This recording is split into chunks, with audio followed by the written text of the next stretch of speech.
A hybrid is a bicycle that combines some of the benefits of a road bike with those of an MTB. For many riders, especially those interested in commuting and light recreational use, hybrids are the best possible choice of bike.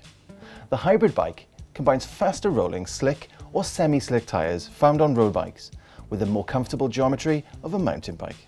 So, unless you're planning on going full Lycra or taking on some serious off-road trails, a hybrid may well be the bike for you.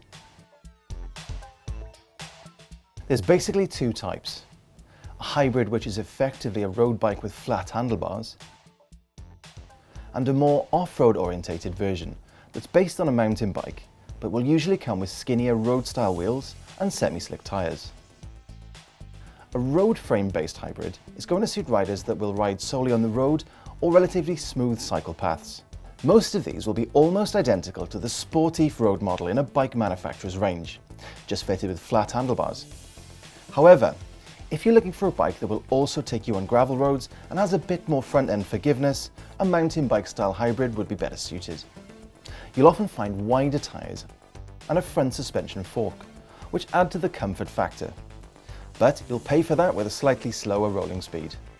A rider who'd notice the speed difference would probably buy a road bike anyway, so don't be put off. Component manufacturers such as Shimano and SRAM package various drivetrain parts at particular price points into matched collections, known as group sets. Some bikes come fitted with a single matched set, while others mix and match to save costs in certain areas. Group sets are a bit of a minefield in the hybrid market, because you'll be both looking at road and mountain bike orientated components. On the whole, road parts will be lighter and have higher gear ratios, so are better suited to riding fast, while mountain gearing offers lower ratios useful for climbing steep hills without breaking a sweat. On pricier models, you'll find relatively high performance parts from the likes of Shimano's 105 and SLX ranges or SRAM's Rival and X5. Like most bikes, hybrids are usually sold with terrible cheap pedals, with the expectation being that you'll replace them according to rider preference. For riding more than a few miles at a time, we'd recommend the confusingly named clipless pedals, which positively connect to shoe-mounted cleats.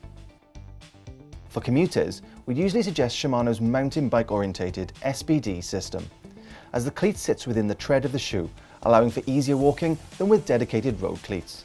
If you'd rather be able to ride in normal shoes, then you can invest in a quality set of grippy and light flat pedals. But stay away from annoying and downright dangerous toe clips. Disc brakes have been an essential component on mountain bikes for years, and the increased modulation and responsiveness that they offer over traditional rim brakes is invaluable to cycle commuters. At the lower price points, you'll usually see disc brakes that use a cable pull mechanism, whereas premium models may feature hydraulically actuated units. Cable systems need more frequent adjustment than hydraulic, but it's a simpler process, and both types offer more than enough stopping power for the hybrid rider. There are a few features that you might need to look for on a hybrid. These will allow more versatility, practicality and comfort. The last thing you want on the way to the office is having to fix a puncture, so tyres with some form of puncture resistance are preferable. There are many options available, but the more you pay, the better they'll ride. Carbon fibre is strong, light and arguably absorbs vibrations better than alloys. It's also more expensive to produce, which is why you'll often see alloy-framed bikes equipped with just a dash of the black stuff where it matters the most, the fork. Whatever the weather, it's good to have a drink available when you're cycling. The best way to do this is using a bottle and cage, although there are some aftermarket cup holders available for your latte if you really want to wake up during your morning commute. Almost all bikes will come with a set of mounting bosses, and many will have two in case you want to extend your range. If you need to be able to carry a laptop, change of clothes, or a chihuahua, then a pannier rack and bags is the way to go. You'll need to have mounts on your bike in order to fit these. Most hybrids will have them, but if cargo is a priority, then they're worth looking out for. If you'll be using your bike to get from A to B all year round, then it might be worth fitting some mudguards. You don't need to have mudguard mounts to fit them, but the mounted versions are a lot more sturdy and hard wearing. It's always a good idea to get the advice of your local bike shop, and building a good relationship will pay dividends in the long run. That said, There are some pretty good deals to be had in cyberspace if you're confident about making the right choice.